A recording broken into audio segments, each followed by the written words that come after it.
हम लोग देखेंगे कि जो वास्को डी गामा 1498 में भारत आता है तो इसको कौन भेजता है। ठीक है ना। तो पुर्तगाली शासक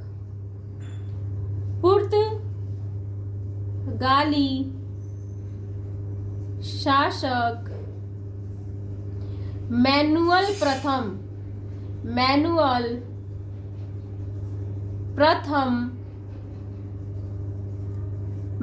प्रथम ने वास्को डी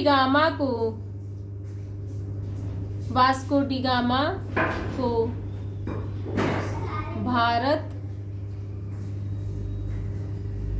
भेजता है। ठीक है ना, भारत भेजता है।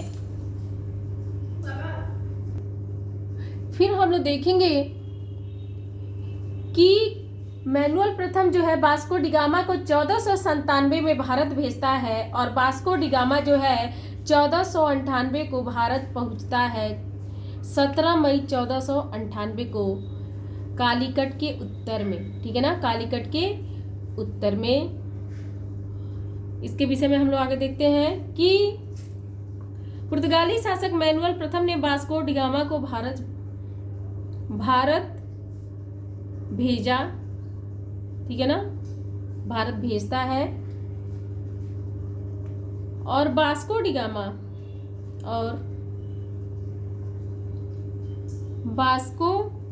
गामा जो है वह लिस्बन से निकला और गुजराती पथ प्रदर्शक। ठीक है ना, गुजराती पथ प्रदर्शक अब्दुल मजीद। ठीक है ना, अब्दुल मजीद की सहायता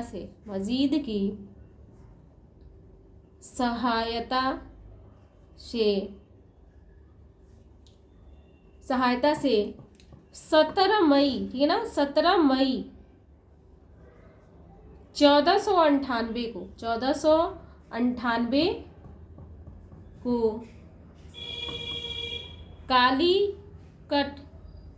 कालीकट के उत्तर में। ठीक है ना,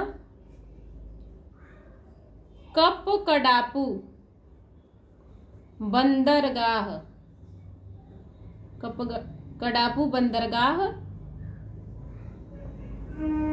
पर उतरता है। ठीक है ना, कपकडापू बंदरगाह पर उतरता है और फिर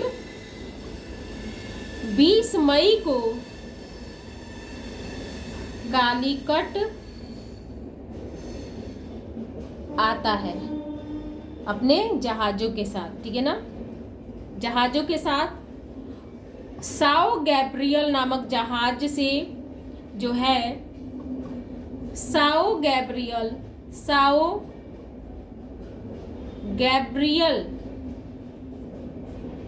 नामक जहाज से वास्को डी गामा आता है। ठीक है ना, वास्को डी गामा का पूरा नाम नहीं लिख रही हूँ। ठीक है ना, काफी लंबा हो जा रहा है। और आपको पता है कि जब वास्को डी गामा भारत आता है तो जमोरियन नामक व्यक्ति जो है, जिसकी उपाधि जमोरियन की होती है, और जमोरियन का मतलब सामुरी या सामुद्रिक होता है। ठीक है ना, तो वह उसका स्वागत करता है। ठीक है ना, जमोरियन नामक व्यक्ति वास्को डी गामा का स्वागत करता है। ठीक है ना, वास्को डी गामा का स्वागत करता है। वास्को डी गामा जब भारत आता है तो वो क्या कहता है, तो वो कहता है कि हम मसाले व ईसाई लेने आए हैं। ठीक है ना, हम मसाले व ईसाई लेने आए हैं। इस चीज को मैं लिख नहीं रही हूं।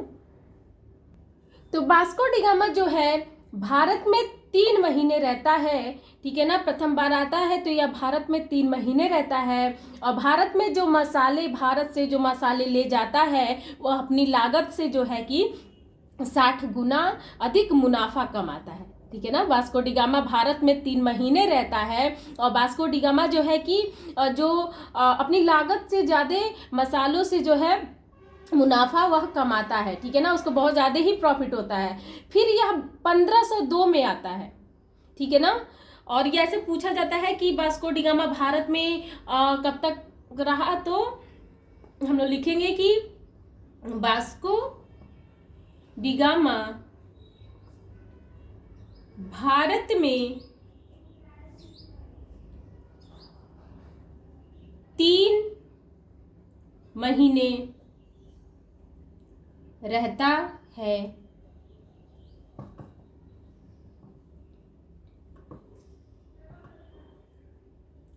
और यहाँ के मसालों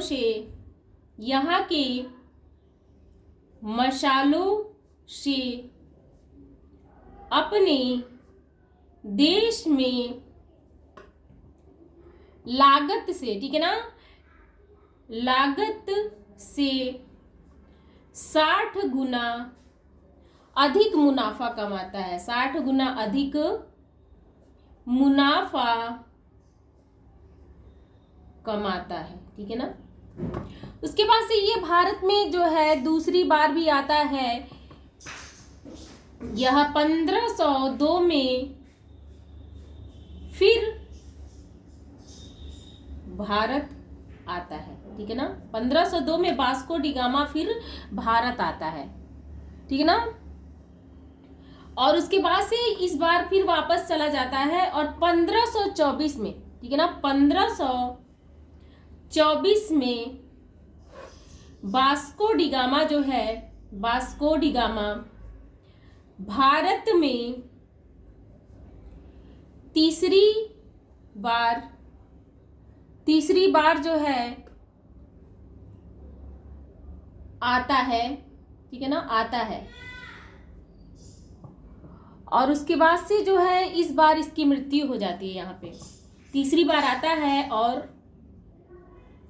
वापस नहीं जा पाता, ठीक है ना। 1524 में वास्को डी गामा भारत में तीसरी बार आता है और वापस नहीं जा पाता। यहीं इसकी जो है कि मृत्यु हो जाती है, इसकी मृत्यु हो जाती है, ठीक है ना। यहीं पे इसकी मृत्यु हो जाती है। और वास्को डी गामा की समाधि जो है कोचीन में है, ठीक है ना। तो कोचीन में इसको वास्को डी गामा को दफनाया जाता है, ठीक है ना, दफनाया जाता है। अब वास्को डी गामा जब 1502 में आता है तो यह जो है 15 जहाज व 800 सैनिकों के साथ भारत आता है, ठीक है ना।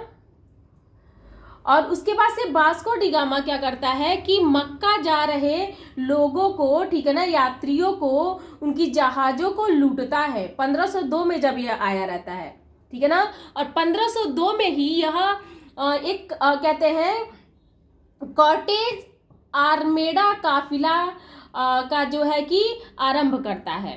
कॉर्टेज आर्मेडा काफिला क्या रहता है, तो यह एक प्रकार का अनुमति पत्र रहता है, ठीक है ना। यह एक प्रकार का अनुमति पत्र रहता है, ठीक है ना। और जो कॉर्टेज होता है यह एक अनुमति पत्र या पास होता है, ठीक है ना, जिसे सिर्फ अरब और भारतीयों को लेना होता है पुर्तगालियों से सामान्य शुल्क पर। जो व्यक्ति नहीं लेता है उसका वो देखिए क्या करते हैं सब कि मतलब जो लोग हिंद महासागर में व्यापारिक परिवहन करते हैं उनको एक सामान्य शुल्क पर जो है कि इनसे अनुमति पत्र लेना होता है, ठीक है ना। अकबर नामक जो शासक था अकबर, उसको भी यह कॉर्टेज लेना पड़ा था। अगर नहीं व्यक्ति लेता है तो उस पर पुर्तगाली जो है हमला कर दे। उस समय इनकी सैन्य शक्ति प्रबल थी, ठीक है ना। अब देखिए आर्मेडा क्या होता है, कॉर्टेज एक अनुमति पत्र हो गया। आर्मेडा जो होता है पुर्तगालियों का शक्तिशाली जहाजी बेड़ा होता है, ठीक है ना। इनका काम क्या होता है, तो यह जहाजों की जांच करता है कि मतलब बिना कॉटेज जहाज जो है मतलब बिना कॉटेज का अगर जहाज समुद्र में मिलते हैं तो उन पर यह आक्रमण करके लूट लेता है। और काफिला, कॉटेज अल्मेडा काफिला जो होता है, तो जिन्होंने कॉटेज लिया है उनकी सुरक्षा और निगरानी मतलब निगरानी ये लोग करते हैं, ठीक है ना, इनसे जो लोग पास लिए हैं, ठीक है ना। उसके बाद से आपको पता ही है कि 1503 में जो है प्रथम व्यापारिक फैक्ट्री इनकी जो है कोचीन में खोली जाती है, ठीक है ना। उसके बाद से 1505 में क्या होता है, 1505 में हम लोग देखेंगे, इसको हम लोग लिखेंगे कि 1505 में पुर्तगाली शासक मैनुअल प्रथम क्या करता है, तो यह भारत को अपना उपनिवेश घोषित करता है। मैनुअल प्रथम जो है भारत को अपना उपनिवेश घोषित कर देता है, उपनिवेश घोषित कर देता है। अब उपनिवेश का आशय आप लोग समझ लीजिए। उपनिवेश का अर्थ यह होता है कि एक शक्तिशाली देश द्वारा किसी कमजोर देश या क्षेत्र पर नियंत्रण स्थापित कर करके वहां अपनी बस्ती बसाना और उस पर शासन करना, ठीक है ना।